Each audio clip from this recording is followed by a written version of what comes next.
Now, Dominic, why don't you start with just telling us a little bit more about Open for Business, telling us a little bit more about the businesses that you work with, and why you're here in Davos this week. Sure. So Open for Business is a coalition of 38 global businesses.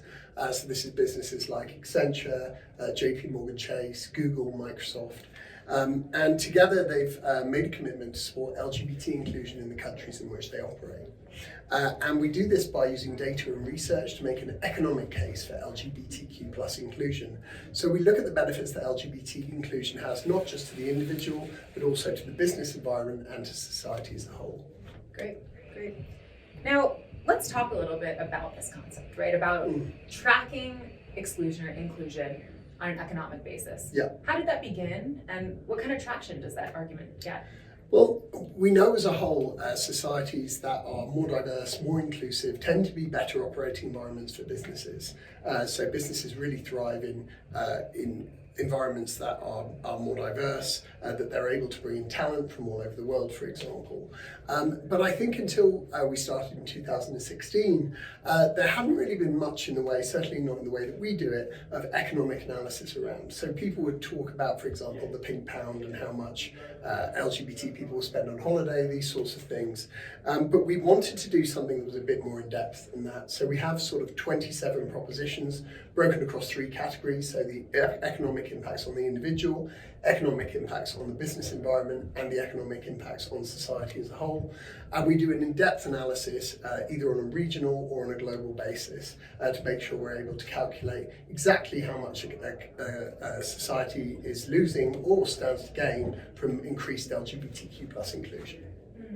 And break that down even further for me. I mean, what does that mean on the individual business community level? I mean, I think I remember in particular is about some research that you'd all done, things like brain drain or health impacts. Yeah. Tell me a little bit more about that. Okay, so on a sort of societal level, countries with lower levels of LGBTQ plus inclusion tend to experience higher levels of brain drain, and we see this particularly in Southeast Asia, for example. And that means young people leaving the country. In fact, we did a report in Slovakia last year, and we found that around 60% of all young people, 18 to 25, had active plans to leave the country. Now, it's very, very difficult for any country to sustain its economy with young people leaving at that sort of level. And when we asked why they were leaving the country, they said things like the society is too conservative, that they don't see a future there, that people weren't open and accepting. And so I think it's important to note that if you're LGBTQ yourself and you're living in a society where, for example, you know you're discriminated against potentially on a daily basis, and you've got the means to leave and to go somewhere else, what we find is that actually overwhelmingly LGBTQ young people will do that. And so in the US, for example, data indicates that 25% of young people are identifying as LGBTQ. So these numbers really matter. Yeah. And I mean, it kind of goes against a lot of what we hear on the opposing side, which is, oh, well, you know, X, Y, and Z, whether it be USAID or whether it be major donors or whether it just be the Western culture in general, is imposing this. Sure. Talk to me a little bit about that Well, argument. it's a really interesting argument because actually, if you look historically, you could say that the opposite is true. So pre-colonial times, there were LGBTQ people across Southeast Asia, South Asia, across South America. It was a lot more common to have LGBTQ communities and gender variants, for example. A lot of what we know as anti-LGBTQ laws today are left over from the British Empire. So actually, if we were exporting anything, it was homophobia, biphobia, and transphobia.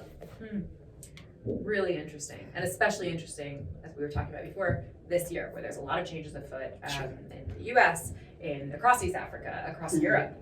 So I guess we'll see what the year has to hold. I want to talk about a couple specific countries, though. And specifically, let's start with Uganda. Sure. Now, as we know, as many of our audience knows, Uganda passed an anti-homosexuality bill in 2023. Yep. And you all analyzed the impact of that. I mean, what did you find? So it's the first time we've ever analyse the impact of a specific piece of legislation. So usually we would look at a country as a whole or even as a region. And I think the reason we chose to do this with Uganda was that there was so many very tangible costs that came in very quickly as the Anti-Homosexuality Act was introduced.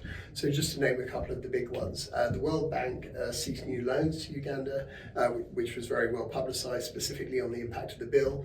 The US withdrew the AGOA status, which is the preferential trading service. We saw huge currency fluctuations as the bill was brought in. So there were a lot of costs that we could very tangibly directly link to the bill.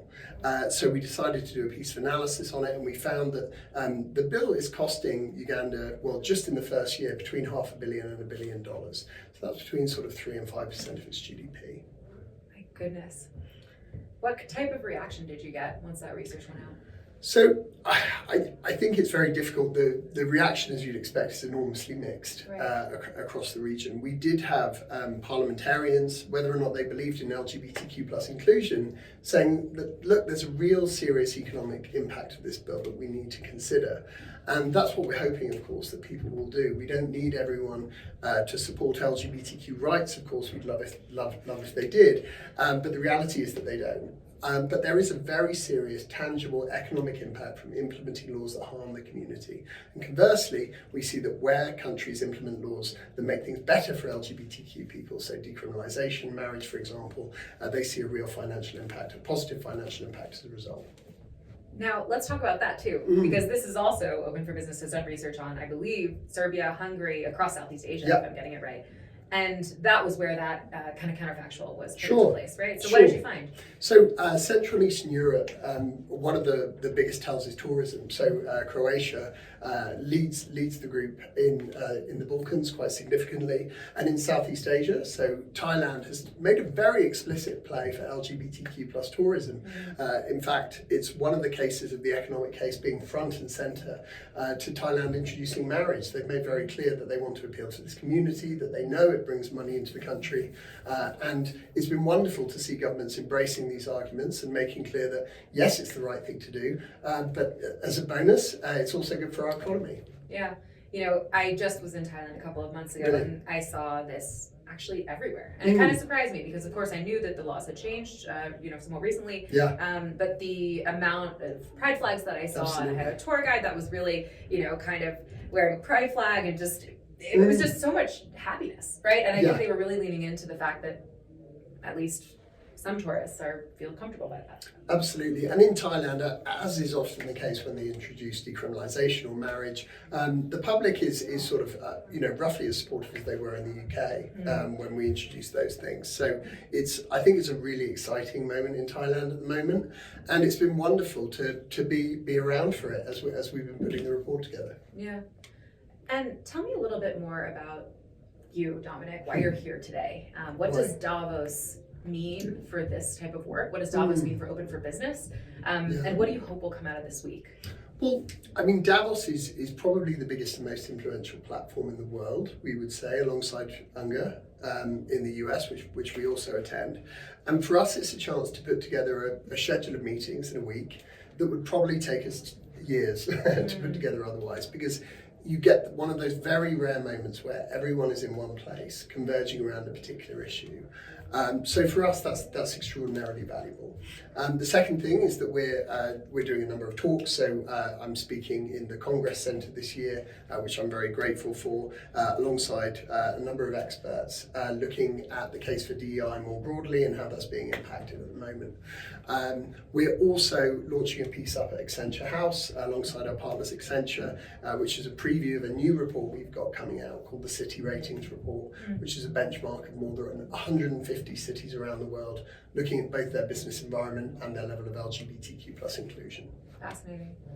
And before I let you go, Dominic, I do want to also talk about today, the context that we're in right now. It's January 2025. We are on the cusp, probably in, not sure what time it is in the US at this point, but very soon welcoming a new president into the fold. There is also, if you look at the development side, we're looking at probable aid cuts all across Europe, many of which go toward marginalized communities, including LGBTQ plus folks. There's populist governments popping up all across the world. So there's a lot going on. Yeah. So how does all of this fit into today's context? It's a big question. It is. Look, I think it's complex, because I think on one hand there's an urge to sort of brush it away, and there are good reasons to not to inflate it beyond what it is. So, you know, the US is a extremely important country, but it is one country. And there are other countries all around the world where we're seeing fantastic progress for LGBTQ people. So Southern Africa, there's been a wave of decriminalisation. East Asia, we're starting to see the introduction of marriage bills. And yet, that said, you know, the US is the biggest funder of this work in the world. The US is an incredibly influential country. We're extraordinarily worried that we will start to see bills coming off the shelf in places like East Africa, West Africa, that have been kind of on the shelf for a while, because the US has been supporting with things like the AGOA status, for example. And of course, it's extraordinarily likely that we'll see the end to that. So I think it will be a difficult time, and yet, you know, the LGBT community has faced extraordinarily difficult times before, the AIDS crisis in the 80s, and I am buoyed by the fact that they also have some really extraordinary campaigners, some extraordinary civil servants who are going to be continuing this work on behalf of all of us. So a difficult context to operate in. I think the DEI space from an LGBT standpoint has been going for quite a long time now, actually, and there are some extraordinarily talented people working in this sector. So I don't think that DEI is dead. I don't think that LGBT inclusion is over. I think that people will be really intentional about how they approach this space, and make sure, for example, that when they're taking part in the LGBTQ DEI initiatives, they're in line with their business objectives. There's a really solid purpose behind them. And who knows, maybe the additional scrutiny won't be the worst thing in the world. Maybe we'll come out better and stronger.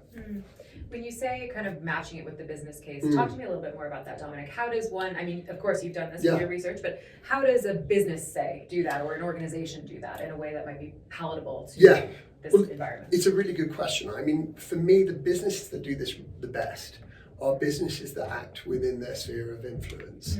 And actually, some of the cases that have blown up on social media and have gone south is a business that doing something that feels a little bit incongruent with its messaging, with its audience. And so just to give you an example, 3 healthcare organisations in Uganda got together and they submitted an amicus brief to the court in Uganda to say that if the Anti-Homosexuality Act was implemented, it would make their job of supporting the healthcare of the nation a lot harder. So they're playing a kind of expertise role, taking what they know. They advise the government on healthcare all the time, and they're using their positioning to make clear what they know to be true, which is that this law is extremely damaging.